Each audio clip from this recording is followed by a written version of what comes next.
Lord कृष्णानमन day students, एक बार फिर से आपका स्वागत है अपने इस कंप्यूटर क्लासेस में। आज हम लोग देख रहे हैं क्लास 9th। और मैंने जैसे कि कहा था लास्ट टाइम कि स्कूल में कौन सी बुक लग रही है या कौन सी बुक चलेगी, ये मैं आपको इन्फॉर्म करूंगा। तो वही वादे के अकॉर्डिंग आपकी बुक्स का ये फ्रंट पेज है जो आपके स्कूल में चलेगी। इसका नाम है इंफॉर्मेशन टेक्नोलॉजी NSQF लेवल 1 और इसका जो CBSE कोड है वो है 402। तो ये वाली बुक चलने वाली है। इससे रिलेटेड जो कुछ वीडियोस मैंने पहले अपलोड किए हैं उसमें हमने थोड़ा बहुत सिलेबस कवर भी किया है, तो वो इसी बुक के टॉपिक्स थे। वो हम एक एक करके भी आपको बता देते हैं क्या क्या हमने कवर किया और अभी क्या करने वाले हैं। ठीक है, तो एक बार ध्यान से देख लें। एडुसॉफ्ट पब्लिकेशन की बुक है, आपको मार्केट में अवेलेबल हो जाएगी और आप वहां से परचेज कर लें। इसी बुक से आपको नोट्स वगैरह और वीडियो जो आपके ऑनलाइन क्लासेस के वीडियोज है वो इसी बुक को प्रेफर करके बनाए जाएंगे। ठीक है, तो बिल्कुल ध्यान रहे, किसी को भी कोई डाउट नहीं होना चाहिए। और ये बुक मार्केट में इजीली अवेलेबल है। अगर कोई प्रॉब्लम आती है तो आप मुझसे कांटेक्ट करना, फिर मैं आपको पूरी डिटेल बताऊंगा ये बुक आपको कहाँ मिलेगी। ओके, ये था हमारा सिलेबस जिसके अंदर फंडामेंटल ऑफ कंप्यूटर्स 8 मार्क्स का आपका आएगा। देखिए, अपना जो सिलेबस है वो अलग अलग पार्ट्स में डिवाइडेड है, पार्ट ए और पार्ट बी। पार्ट ए में है आपका एम्प्लॉयबिलिटी स्किल्स और पार्ट बी में है वोकेशनल स्किल्स। इस वोकेशनल स्किल्स में पूरा कंप्यूटर के बारे में है, कंप्यूटर्स और इंटरनेट, मेल, मैसेजेस क्या क्या है ये सब है। एम्प्लॉयबिलिटी स्किल्स में हम लोगों को इंग्लिश रिलेटेड कुछ चीजें पढ़नी है। ठीक, तो वोकेशनल स्किल्स वाले पार्ट में से हम थोड़ा बहुत फंडामेंटल ऑफ कंप्यूटर पढ़ चुके हैं और ईमेल से रिलेटेड कुछ पढ़ चुके हैं। तो थोड़े बहुत वीडियोस हम लोगों ने कवर किए हुए हैं। ठीक, और जो प्रैक्टिकल पोर्शन आपका 50 मार्क्स का आएगा, 50 की थ्योरी और 50 का प्रैक्टिकल। 50 मार्क्स की थ्योरी होगी जो कि इसी पोर्शन में से आएगी और 50 का प्रैक्टिकल जो कि इस पोर्शन में से आएगा, यहाँ से यहाँ। जो भी हम वोकेशनल स्किल्स वाले पार्ट में पढ़ेंगे उसका प्रैक्टिकल होगा, तो वो 50 नंबर का प्रैक्टिकल हम यहाँ देखेंगे। ठीक है, तो ये अब जैसे ये यूनिट 4 से दिखा रखा है, मैं आपको एक एक करके बताता हूँ। ये है आपका पहला, यहाँ देखिए एम्प्लॉयबिलिटी स्किल्स जो है अभी हम ये स्टार्ट करने वाले हैं। इसका यूनिट 1 स्टार्ट करने वाले हैं जिसके अंदर हम लोग पढ़ेंगे communication cycle, method of communication, communication perspective and basic writing skills. ये हमारे फर्स्ट यूनिट में कवर होने वाली हैं। तो अभी जो ये वीडियो मैंने बनाया इसके अंदर हम लोगों ने सिर्फ कम्युनिकेशन साइकिल वाला पोर्शन कवर किया है। ठीक, उसके बाद अगला वीडियो अपलोड करूंगा, उसके अंदर मेथड्स ऑफ कम्युनिकेशन होगा, फिर नेक्स्ट वीडियो में ये, और इस तरीके से पूरा पूरा आपका ये कवर किया जाएगा। तो यूनिट 1 ये है। उसके बाद यूनिट 2, यूनिट 3 आईसीटी स्किल्स की अगर बात करें तो ये चीजें हम जो यूनिट 3 में बेसिक आईसीटी स्किल्स ये हम पढ़ चुके हैं। इन्फॉर्मेशन ऑफ कम्युनिकेशन स्किल्स हम लोग देख चुके हैं, computer system, basic computer, internet and application, ये चीजें हम लोगों ने पिछले वीडियोस में कवर की हैं। अगर आप लोगों को नहीं याद है या आपको आपने क्लास मिस कर दी है तो मेरे यूट्यूब चैनल पे जाके आप वो वाले वीडियोस देख सकते हैं। नहीं तो फिर जब भी आपकी क्लास होगी तो मैं आपको लिंक शेयर कर दूंगा, तो वहां से भी आप ये वीडियोस देख लेना। ठीक है, इसमें हम लोग ग्रीन स्किल्स वगैरह भी पढ़ने हैं, तो ये भी हम लोग आगे कवर करेंगे। ये आपका बेसिक सिलेबस है। तो ये आपकी बुक है, ये आपकी बुक का जो कंटेंट है वो फर्स्ट पेज है। ठीक, और ये आपका नेक्स्ट पेज है, ये मतलब मेन पेज है, कवर पेज। इसी तरीके से ये फर्स्ट पेज हो गया आपका, ये उसका अगला पेज है सिलेबस का। और ये जो मार्क्स का आपका डिस्ट्रीब्यूशन है, मार्क्स ब्रेकअप दे रखा है कि कैसे कैसे मार्क्स किस किस चैप्टर से, किस किस पोर्शन से कितने कितने नंबर्स का एग्जाम में आता है। क्लियर है? तो मेरे हिसाब से सिलेबस का डिस्ट्रीब्यूशन आपको क्लियर हो गया होगा और क्या क्या हम पढ़ चुके हैं ये भी क्लियर हो चुका होगा। अगर फिर भी कोई डाउट है तो आप कांटेक्ट करें और आगे कंटिन्यू करते हैं आज एम्प्लॉयबिलिटी स्किल्स वाले पोर्शन से। आज हम इसका पहला चैप्टर पढ़ने वाले हैं, कम्युनिकेशन साइकिल। क्लियर है जी? एज यूजुअल वही हमारा फ्रंट पेज, लॉर्ड कृष्णानमन टू ऑल, और आपके सब्जेक्ट का कोड जो हम एम्प्लॉयबिलिटी स्किल्स करेंगे, यूनिट जो भी आपका पार्ट ए है। और मुझे तो आप जानते ही, ये देखिए एम्प्लॉयबिलिटी स्किल्स का जो सेशन 1 है, इस सेशन 1 में हम पढ़ेंगे कम्युनिकेशन स्किल्स। अब कम्युनिकेशन स्किल्स क्या होता है, इसकी क्या इंपॉर्टेंस है, ये क्यों जरूरी है, ये सब हम इसमें देखेंगे। अब एम्प्लॉयबिलिटी स्किल्स की जहां तक बात करें तो आपको पता होना चाहिए एम्प्लॉयबिलिटी स्किल्स होती है। एम्प्लॉय होने का मतलब क्या है? रोजगार। रोजगार प्राप्त करने के लिए किस किस चीजों की जरूरत होती है, वो होती है आपकी एम्प्लॉयबिलिटी स्किल्स। अब देखिए, कहीं पर भी आप जाते हैं किसी भी जॉब के लिए, उस जॉब में आपकी टेक्निकल नॉलेज, मतलब जिस फील्ड में आप काम करने जा रहे हैं उस नॉलेज से ज्यादा इंपॉर्टेंट होता है आपका वे ऑफ रिप्रेजेंटेशन। मतलब आपको कितनी नॉलेज है, वो आप किस तरीके से रिप्रेजेंट कर पा रहे हैं, वो ज्यादा इंपॉर्टेंट है। फॉर एग्जांपल, आप कंप्यूटर के स्टूडेंट है, आपको कंप्यूटर बहुत अच्छे से आता है, आप कंप्यूटर साइंस में आपसे कुछ भी पूछा जाए आप सब क्लियर कर देते हैं। बट जब आप किसी भी ऑर्गेनाइजेशन में जाएंगे फॉर एन इंटरव्यू, तो वहां आपसे सीधा कंप्यूटर नहीं पूछा जाएगा, आपसे बेसिक कम्युनिकेशन किया जाएगा, आपके बारे में पूछा जाएगा, बेसिक इन्फॉर्मेशन पूछी जाएंगी। तो वो आप कैसे रिप्रेजेंट कर पाते हैं, उसके लिए हमें चाहिए होती है कम्युनिकेशन स्किल्स, मतलब बोलने का तरीका, बोलने का लहजा। कम्युनिकेशन स्किल्स में खाली बोलना ही नहीं, सोचना, समझना, जेस्चर्स एंड पोस्चर्स, कैसे क्या बात करनी है, किस कैसे लोगों से ट्रीट करना है, तो ये सारी चीजें आपकी कम्युनिकेशन स्किल्स में आती हैं। तो यही बेसिक्स हम कवर करेंगे। और ये जो आपका वीडियो है वो दोनों ही क्लासेस के लिए इंपॉर्टेंट होने वाला है, 10th के लिए भी और 9th के लिए भी। रीजन क्या है कि 10th में अपने स्कूल में फर्स्ट टाइम ये बुक लगी है 402, तो उसमें ये लास्ट सेशन में जो 9th क्लास आप पढ़ के 10th में आए हैं, तो 9th में ये चीजें आपने नहीं पढ़ी होंगी, इसलिए आपको दोनों ही पढ़ते हुए चलना है। ये वीडियोस भी देखते रहें और 10th के वीडियोस में अपलोड करूंगा वो भी देखते रहें। तो दोनों क्लासेस के पैरेलली 10th वालों को पढ़ते हुए चलना है, बिकॉज ये बेसिक है, वो थोड़ा एडवांस है, वो तब समझ में आएगा जब आपने ये पढ़ा होगा। इसलिए दोनों वीडियोस देखते चलें। और कहूंगा कि नोट्स चाहे तो इसके ना बनाएं, अपने 10th वाले के नोट्स बना ले, बट 9th वालों को तो बनाना ही है, कंपलसरी है। ठीक है। प्रोडक्शन पोर्शन में लिखा हुआ है communication is the very basic need of living beings to live and survive. Communication is the process to give and receive information from others. Interacting with others while exchanging information is called communication. ये हमारी basic जरूरत है communication. आपको जिंदा रहना है, survive करना है, समाज में रहना है, तो कम्युनिकेशन बहुत इंपॉर्टेंट है। देन अब लिखते हैं कि कम्युनिकेशन प्रोसेस जो होता है वो गिव एंड रिसीव इंफॉर्मेशन, किसी को किसी भी प्रकार की इंफॉर्मेशन देना, उससे इंफॉर्मेशन पाना, इसको कम्युनिकेशन बोलते हैं। अब कम्युनिकेशन और इन्फॉर्मेशन देना, इन्फॉर्मेशन पाना तभी संभव है जब दोनों लोग समझ सकें एक दूसरे की बात को। अगर आप नहीं समझ पाते हैं तो वह मिस कम्युनिकेशन हो जाता है।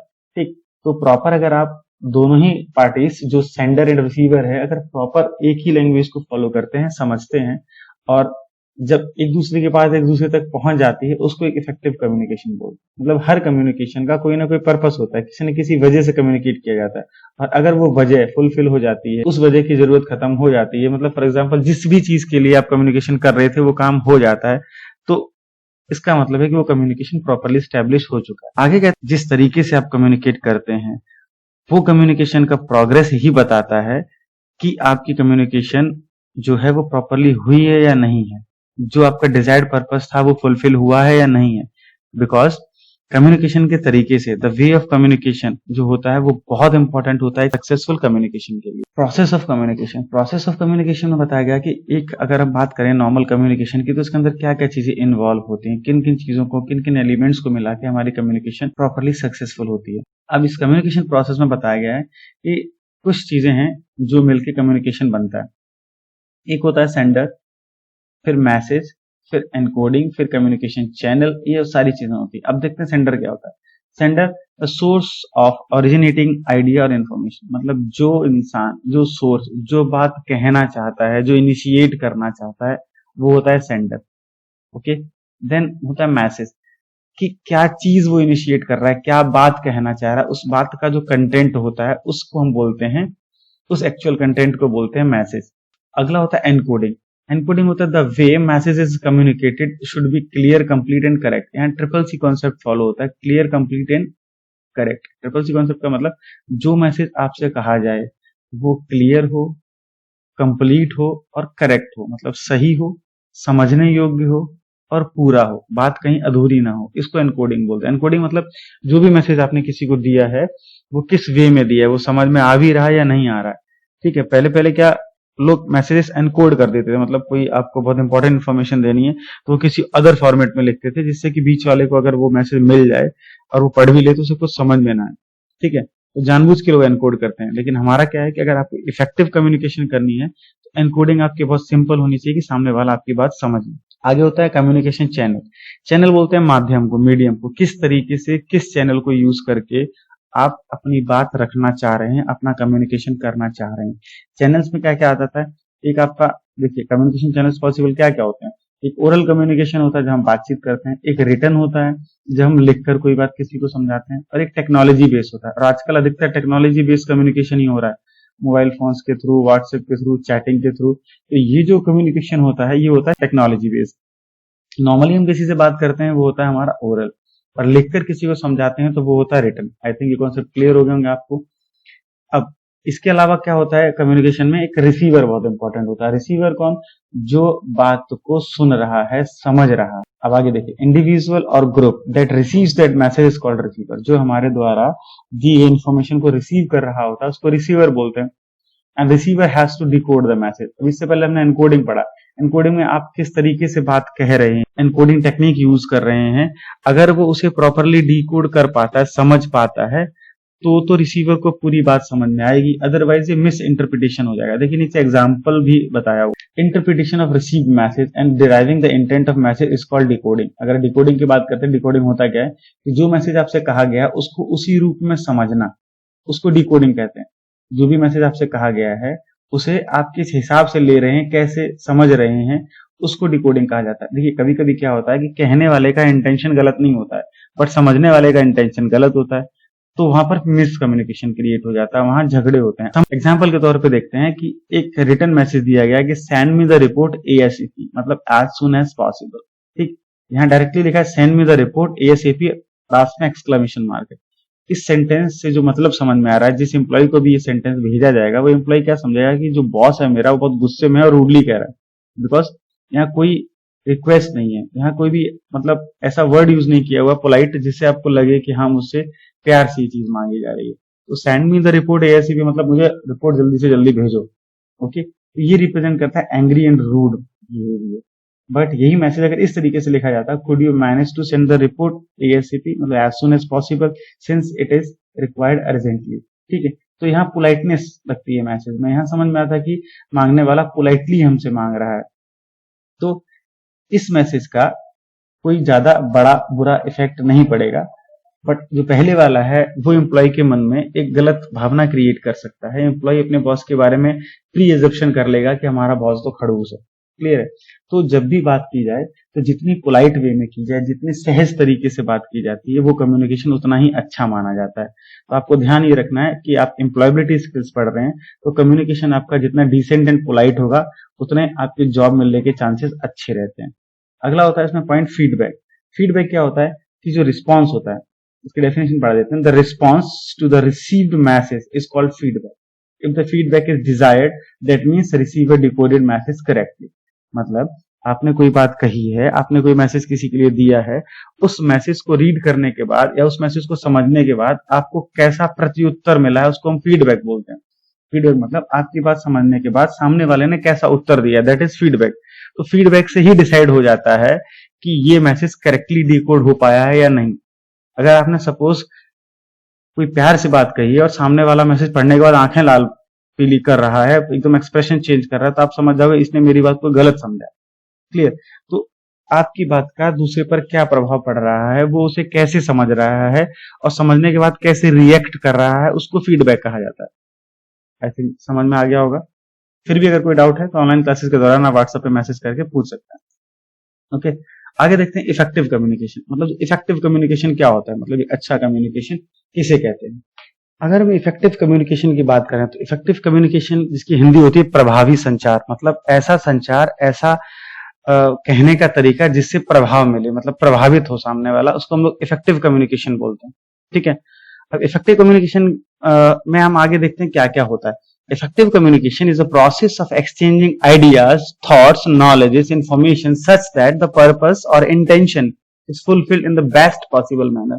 मतलब हम अगर अपने आइडियाज किसी के सामने एक्सचेंज कर रहे हैं या अपने विचार रख रहे हैं, अपनी नॉलेज रख रहे हैं, तो जो हमारा रखने का तरीका है, जो हमारा इंटेंशन है इन चीजों को रखने का, वो फुलफिल हो जाए, सामने वाला उस चीज से सेटिस्फाइड हो जाए, इस चीज को हम इफेक्टिव कम्युनिकेशन बोलते हैं। बात समझ में आई? अगर हम सिंपल वर्ड्स में कहें, it is nothing but the presentation of views by the sender in a way best understand by the receiver. मतलब अपने विचारों को आप किसी भी तरीके से प्रेजेंट करो लेकिन सामने वाले को बहुत अच्छे से समझ में आए, उसको इफेक्टिव कम्युनिकेशन बोलते हैं। कोई भी बात जब बहुत अच्छे से समझ में आती है वही कम्युनिकेशन इफेक्टिव कम्युनिकेशन कहलाता है। और सामने वाला आपकी बात से एग्री कर जाए, आपसे प्रभावित हो जाए, आपके लिए बहुत अच्छी इमेज क्रिएट कर ले, दैट इज इफेक्टिव कम्युनिकेशन। मतलब उसको लगे कि सामने वाला जो वक्ता है बहुत ही इंप्रेसिव है, बहुत अच्छी बात करता है, इसकी बात बहुत अच्छे से समझ में आती है, इसको हम लोग इफेक्टिव कम्युनिकेशन बोलते हैं। क्लियर है? आगे ये factors responsible for effective communication. Effective communication के लिए किन किन चीजों की आवश्यकता पड़ती है, कौन कौन से ऐसे फैक्टर्स हैं जो रिस्पॉन्सिबल होते हैं जिसकी वजह से कम्युनिकेशन इफेक्टिव होता है। ठीक है, अगला है इसके पॉइंट्स जो हैं इंपॉर्टेंटली हम समझते हैं क्या क्या। First is mutually accepted communication code. Mutually accepted communication code का मतलब होता है कि जो दो पार्टीज आपस में कम्युनिकेट कर रही हैं, हम कोई भी कोडिंग टेक्निक या कोई भी बात या कोई भी लैंग्वेज जो इस्तेमाल कर रहे हैं वो इस तरह की हो जो दोनों को अच्छे से समझ में आती हो। बात क्लियर हुई। अगला होता है वेल एनकोडेड मैसेज। जो भी मैसेज हम दे रहे हैं रिसीवर को, जो भी मैसेज हम सेंड कर रहे हैं, उसके एनकोडिंग टेक्निक्स कैसी हैं। एनकोडिंग मतलब हमने उस मैसेज को किस तरीके से प्रेजेंट किया है। कहीं ऐसा तो नहीं कि हमने ऐसे कठिन वोकैब यूज कर दिए, ऐसे कठिन वोकैब के वर्ड्स यूज कर दिए कि सामने वाले को इंग्लिश तो आती है बट उतने कठिन वर्ड्स उसको समझ में नहीं आते। क्लियर। तो एनकोडिंग जो होती है मैसेज की वो सिंपल होनी चाहिए जिससे कि सामने वाले को समझ में आए। अगला है careful decoding of the message. जो भी हम मैसेज की डिकोडिंग करते हैं बहुत केयरफुली करें।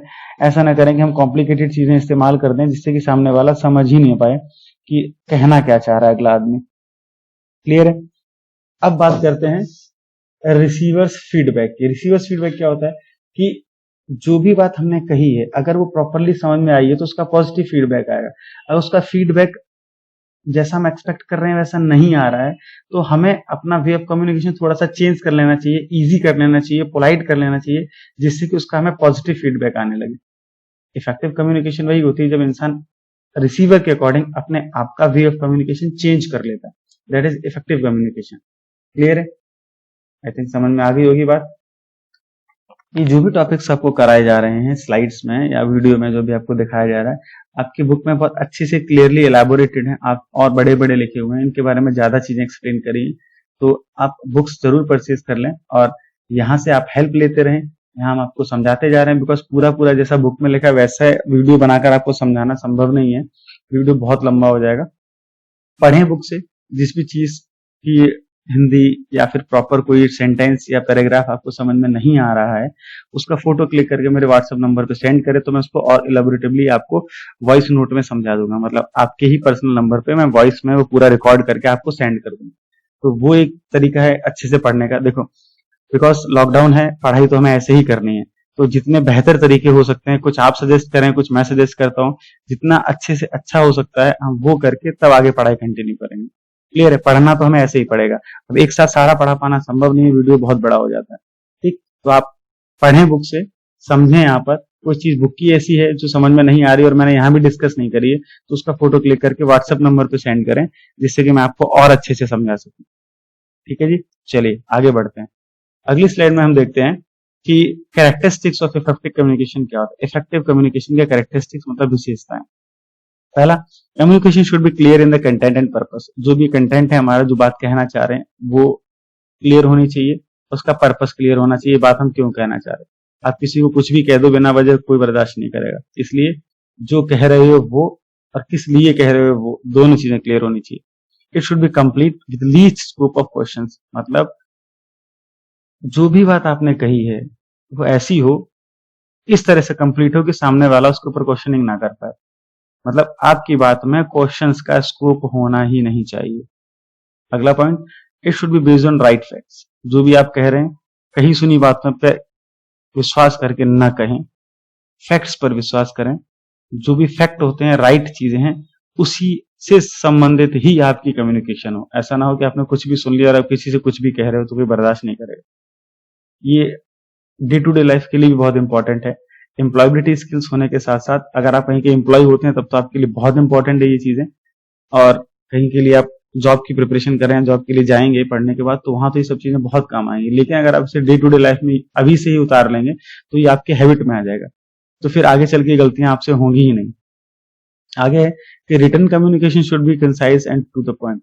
रिटन में तो हमें और भी विशेष ध्यान रखना है कि जो भी हम लिख रहे हैं वो बहुत छोटा हो, कंसाइज हो, टू द पॉइंट हो, ज्यादा ना लिखें, इधर उधर की ज्यादा हार्ड वर्ड्स यूज ना करें सामने वाले को इम्प्रेस करने के चक्कर में। सिंपल, क्लियर एंड कंसाइज अपनी कन्वर्सेशन रखें। Good communication develops relationship, promotes confidence and creates goodwill. सीधी सी बात है, बहुत सिंपल और समझने वाली चीज है कि अगर आपकी कम्युनिकेशन अच्छा होगा तो आपके दूसरों से रिलेशनशिप भी अच्छे होंगे, आपका कॉन्फिडेंस लेवल भी बढ़ेगा और दूसरे भी आपसे कॉन्फिडेंस गेन करेंगे और आपकी गुडविल बढ़ेगी। तो एक कम्युनिकेशन का जो लहजा है वही आपको समाज में एक अच्छा और प्रतिष्ठित व्यक्ति बनाता है। Effective communication leads to the desired output and achievement. अगर आपकी कम्युनिकेशन इफेक्टिव है तो जो आपने सोचा है वो आप जरूर पाएंगे। आपकी हर अचीवमेंट, आपका जो भी आउटपुट है वो आपको जरूर मिलेगा। It provides the right kind of persuasion, guidance and consultation. इससे आप सही प्रकार से किसी को गाइड कर सकते हैं, गाइडेंस पा सकते हैं, किसी को सही से कंसल्ट कर सकते हैं, किसी को सही से आगे बढ़ावा दे सकते हैं। इन सब कामों में आपका इफेक्टिव कम्युनिकेशन बहुत काम आता है। जिस इंसान का कम्युनिकेशन इफेक्टिव होगा, लोग राय लेने भी उसी से ही आएंगे। जिसकी बात ही समझ में नहीं आती होगी, उससे कोई पूछना भी नहीं चाहेगा। तो इसलिए अगर आप कुछ नहीं भी हैं बट आपकी कम्युनिकेशन बहुत अच्छी है, तो कम से कम लोग आपसे राय जरूर लेंगे कि ऐसा करना चाह रहे हैं, कैसे करें। तो आप बहुत अच्छी तरीके से उसे समझा सकते हैं। क्लियर है जी। अगला पार्ट होता है कम्युनिकेशन बैरियर्स। बैरियर मतलब बाधाएं, मुसीबतें। कम्युनिकेशन में क्या क्या चीजें बैरियर होती हैं, किस किस वजह से हम एक प्रॉपरली कम्युनिकेट नहीं कर पाते हैं, क्या क्या समस्याएं आती हैं। तो देखते हैं क्या लिखा हुआ। There are several barriers. कुछ ऐसी चीजें हैं जो कम्युनिकेशन को अफेक्ट करती हैं, जिनकी वजह से प्रॉपरली कम्युनिकेशन नहीं हो पाती। एक एक करके समझते हैं। पहला है एनवायरमेंट ऑफ कम्युनिकेशन। मतलब जहां पर हम कम्युनिकेशन कर रहे हैं उसका एनवायरमेंट क्या है। मतलब ऐसा तो नहीं है हम हवा में खड़े होकर बातें कर रहे हैं जहां बहुत तेज हवाएं चल रही है, फिजिकल कंडीशंस अच्छी नहीं है, बारिश हो रही है, ठीक है। तो एनवायरमेंट का भी बहुत बड़ा फर्क पड़ता है कि नॉर्मली आप जहां बात कर रहे हैं वहां एक प्लीजेंट एनवायरमेंट होना चाहिए, शांत वातावरण होना चाहिए। और अगर वातावरण शांत नहीं है और समस्याएं कुछ हैं तो थोड़ा रुक जाएं, जब नॉर्मल हो जाए तब बात करें। क्लियर है। Situations barrier. अब सिचुएशन बैरियर क्या है कि जिस सिचुएशन में खड़े होकर बात कर रहे हैं वहां नॉइज है, डिस्ट्रक्शन है, डिस्टेंस है, मतलब दूरी है, या बहुत ज्यादा आवाजें आ रही हैं, हॉर्न हो रहा है, हॉन्किंग हो रहा है, तो आप वहां बात कर रहे हो, या डिस्ट्रैक्शंस क्रिएट हो रहे हैं, बहुत सारे कोई भी चीज सामने से निकल जा रही है, इसकी वजह से आप प्रॉपर्ली बात नहीं कर पा रहे। इन सब चीजों को ध्यान में रखें। सिचुएशन जो होते हैं ये सिचुएशन बैरियर्स होते हैं। तो जब भी आपको इफेक्टिव कम्युनिकेशन स्टैब्लिश करना है तो ऐसी जगहों से बचें। अगला बैरियर्स टू इफेक्टिव लिसनिंग। एक प्रॉपर कम्युनिकेशन के लिए प्रॉपर लिसनिंग बहुत जरूरी है। जिसके साथ आप कम्युनिकेट कर रहे हो वो सुनने को ही तैयार नहीं, तो फिर आप क्या करोगे। ठीक है। तो इसमें क्या हो सकता है डिसएग्रीमेंट, मतलब सामने वाला आपसे डिसएग्री हो, आप जो कहना चाह रहे हो उसको सुनना ही नहीं है, तो ये भी एक बहुत बड़ा कम्युनिकेशन बैरियर है। इमोशनल स्टेट, मतलब कोई इंसान सामने वाले का इमोशनल है, उसका मूड सही नहीं है और आप उससे जोक किए जा रहे हो तो उसको नहीं समझ में आएगा। एक होता है टेंड्स टू जंप कंक्लूजन। अच्छा, स्टूडेंट के साथ ये प्रॉब्लम बहुत रहती है, टेंड्स टू जंप कंक्लूजन वाली। अगर आपने किसी तरीके से कोई क्वेश्चन पूछा तो वो अपने आप ही अज्यूम कर लेंगे कि हाँ ये आंसर होगा और ये वाला आंसर बोल देते हैं, पूरा क्वेश्चन सुनेंगे भी नहीं। ठीक है। ये होता है टेंड्स टू जंप कंक्लूजन, मतलब आप बात रखने की कोशिश कर रहे हो वो अपने आप समझ जाएंगे हाँ नहीं ये इसका आंसर होगा। तो सीधा ही कंक्लूजन पे ना पहुंचे, सामने वाले की पहले बात सुने समझे। हो सकता है कि वो पूरी वही बात कहना चाह रहा हो जो आप सुनना चाह रहे हैं, बट लास्ट में वो चेंज कर दे, इसलिए एकदम से कंक्लूजन पे ना पहुंचे। Mind wonders. माइंड वॉन्डर मतलब क्या कि आपसे बात हो रही है, आपका दिमाग कहीं और है, दिमाग कहीं और घूम रहा है, आपके मन में बड़ा ख्याली पुलाव आ रहे हैं, तो वहां पर भी कम्युनिकेशन बैरियर होता है। टेम्परामेंट होता है आपका गुस्सा। जरा जरा सी बात पर हाइपर हो जाते हैं, तो पहली बात सुनी उसी पे आपको गुस्सा आ गया, उसके आगे की सामने वाले ने जो भी बातें कही आपकी समझ में नहीं आई, तो टेम्परामेंट को भी नॉर्मल रखें। तो ये सब चीजें हैं जिसकी वजह से कम्युनिकेशन इफेक्टिव नहीं हो पाती है। ये इफेक्टिव कम्युनिकेशन के बैरियर्स है। ओके।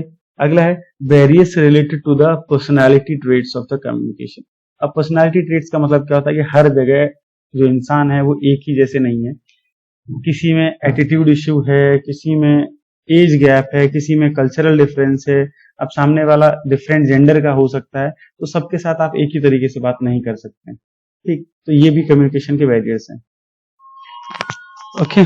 अगला है आपका जो क्वेश्चन है होमवर्क। इसमें जो भी हम लोगों ने पढ़ा है उससे रिलेटेड आपका होमवर्क दे रखा है कि जो भी चीजें कवर की हैं वो आपको अच्छे से समझ में आई हैं या नहीं है। तो इनसे रिलेटेड आपको कुछ क्वेश्चंस हैं जो आपको क्वेश्चन नोट करके इसका आंसर्स लिखना है। इसमें आप अपनी हेल्प ले सकते हो, बुक की हेल्प ले सकते हो, अपना खुद अपने व्यूज लिख सकते हो, चाहो तो नेट की हेल्प ले सकते हो, बट आंसर आपका है वो बहुत ही एक्यूरेट होना चाहिए, बिकॉज आपको अभी इतनी छूट है कि आप कैसे भी आंसर लिख सकते हो। किताब का यूज करो, अपना माइंड का यूज करो, अपने किसी सीनियर से हेल्प ले लो, नेट चाहो तो नेट की हेल्प ले लो, बट जो आंसर है वो बहुत ही इफेक्टिव होना चाहिए। क्लियर। तो ये सारे क्वेश्चन हैं, इन्हें पढ़िएगा। कुछ अगर नहीं समझ में आया तो आप मुझसे पूछिएगा, फिर हम इसके आंसर्स डिस्कस कर लेंगे। तो ये सारे क्वेश्चंस आपको करके देने। क्लियर। तो आज के वीडियो में इतना ही। Thank you, big thank you to all of you.